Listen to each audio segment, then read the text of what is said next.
अस्सलाम वालेकुम। हाशमी हेल्थ में आपको खुशामदीद कहते हैं। मैं हूं क्लिनिकल डाइटिशियन आयशा नासिर और आज हम बात करेंगे डेंगू के दौरान आपने अपनी खुराक का ख्याल कैसे रखना है।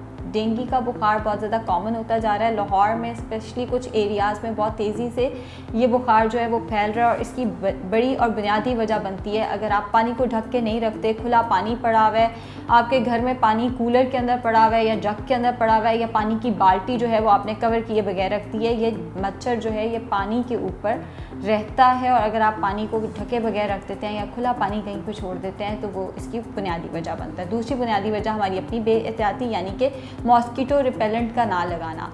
मॉस्किटो को भगाने के लिए, मच्छर को भगाने के लिए बहुत सारे रिपेलेंट्स जो हैं वो फार्मेसीज़ पे अवेलेबल हैं। उसका इस्तेमाल हमें मगरिब के टाइम पे एटलीस्ट ज़रूर करना चाहिए क्योंकि मगरिब का वक्त एक ऐसा वक्त है जिसमें हम ज़रूर बाहर निकले होते हैं। आजकल मौसम भी ऐसा है कि मगरिब के वक्त चूँकि सारे काम वाइंड अप हम लोग कर रहे होते हैं तो सारे के सारे लोग कहीं ना कहीं बाहर सहन में, घरों से बाहर या लॉन के अंदर मौजूद होते हैं या लॉन में बैठ के चाय शाय हम लोग पी रहे होते हैं और उसमें हम मॉस्किटो रिपेलेंट का इस्तेमाल नहीं करते। मॉस्किटो रिपेलेंट का इस्तेमाल जो है वो हमारी अपनी बेएहतियाती है जो कि हमें ज़रूर करना चाहिए।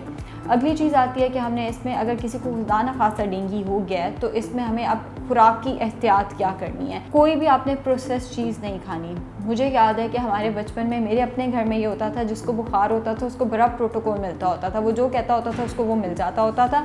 कोई बच्चे को अगर खुदा न खासा डेंगू है या बड़े को डेंगू है तो जंक फूड नहीं मिलनी चाहिए, पैकेट की कोई चीज़ इस्तेमाल नहीं करनी है, जितनी हो सके फ्रूट्स एंड वेजिटेबल्स का इस्तेमाल करना है और जितना हो सके जूसेस की तरफ जाएं। अब कुछ लोग जूसेस अफोर्ड नहीं कर सकते, लाजमी नहीं है वो दिन में 3-3 4-4 दफ़ा सेब का जूस निकाल के पी सकें या डिफरेंट फ्रूट्स के जूसेस पी सकें। वो सब्जियों के जूसेस जैसे चुकंदर, गाजर वगैरह का जूस भी इस्तेमाल कर सकते हैं। ऑल्दो रिसर्च इस चीज़ को प्रूव नहीं करती कि पपाया का जूस प्लेटलेट्स बढ़ाता है, लेकिन हमने चूँकि हम लोग डेंगू से इतने अरसे से लड़ रहे हैं तो हम लोगों ने देखा है कि जिन पेशेंट्स को हम लोग जूस पिलाते हैं उनके प्लेटलेट्स जो हैं वो कहीं ना कहीं बढ़ जाते हैं। फिर अंडे की सफ़ेदी जो है वो बहुत अच्छी है आपको डेंगू में, वो बहुत अच्छी है। चाहे आप उसका कम से कम ऑयल में ऑमलेट बना लें, चाहे आप उसको फ्राई करके ले लें, चाहे आप उसको उबाल कर ले लें।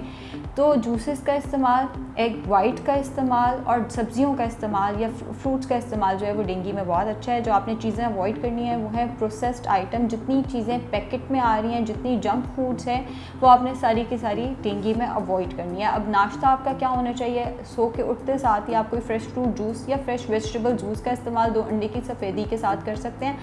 अगर ये लेना आपके लिए मुमकिन नहीं है तो कोई दलिया इस्तेमाल कर लें, जैसे जौ या जई का दलिया दूध में पका के, क्योंकि डेंगू में वेट लॉस बहुत तेज़ी से होता है तो हमें वेट लॉस भी रोकना होता है। तो दूध के अंदर पका के लें ताकि उसमें कैलोरीज ज़्यादा हों और आपका वेट लॉस जो है वो रोका जा सके। उसके बाद 10-11 बजे के करीब कोई एक फल वैसे भी आप खा सकते हैं। दोपहर का खाना 2 से 3 बजे के दरमियान, उसके अंदर हो सके तो आप सब्जियों का या दालों का इस्तेमाल जो है वो ज़्यादा करें और साथ में रोटी ले लें। रोटी खाने की, जैसे इतना जिस्म टूट रहा होता है कि रोटी खाने की भी कुछ लोगों में हिम्मत नहीं होती, तो आप सिर्फ सब्जियों का, फ्रूट का या तो जूस बना के ले लें या आप सब्जियां और फ्रूट के साथ रोटी खा लें।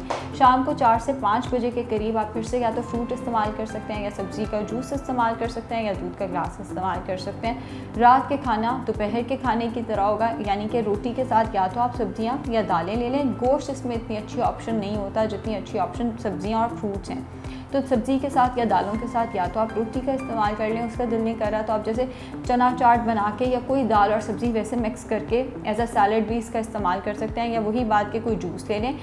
और अगर आप जूसेस बहुत ज़्यादा अफोर्ड नहीं करते तो लाजमी नहीं आपने फ्रूट जूसेस लेने हैं, आप वही सब्ज़ी जो आपने पका के खानी थी आप उसका जूस बना के ले सकते हैं। लौकी का जूस हो सकता है, खीरे का जूस हो सकता है, चुकंदर का, गाजर का, पालक डाल के जूस।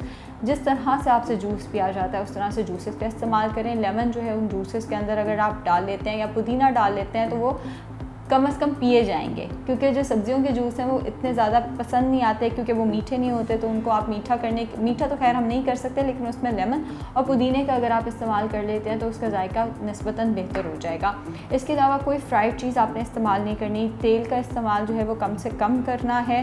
फ़िज़िकल एक्टिविटी बाहर, डेंगू ये नहीं कि डेंगू दूसरों को लग जाता है तो हम इसलिए कहते हैं बाहर नहीं जाना। डेंगू के अंदर थकावट इतनी हो जाती है कि आपने बहुत ज़्यादा फ़िज़िकल एक्टिविटी नहीं रखनी, अपना बस बेड रेस्ट रखें, अपना बहुत सारा ख्याल रखें एंड वाटर इंटेक जो है वो अपना अच्छा रखें, जूसेस का इंटेक अच्छा रखें। शुक्रिया।